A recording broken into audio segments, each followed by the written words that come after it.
Kurang. Kita ada apa? Kurma. Dia punya packaging dari Sheikh Omar Global. Kita ada, tada, kurma Safawi 1 kilo. Kalau tak adalah nak makan 1 kilo ni, gila apa.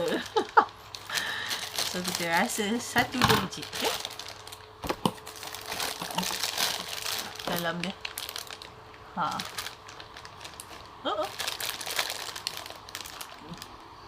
Besar kan? Ni besar jari aku ni, betul tak? Kurma Safawi. So bulan-bulan puasa dah nak dekat.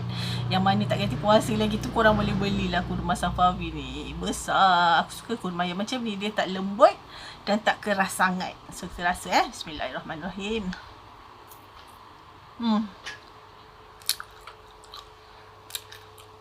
Memang aku suka gila kurma ni.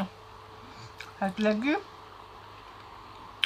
kurma apa lah yang besar lagi satu tu, Majid apa ya, aku tak ingat lah, Majidul ke,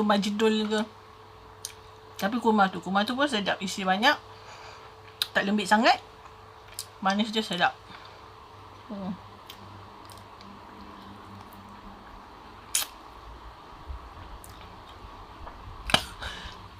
Tercekik rasa manis.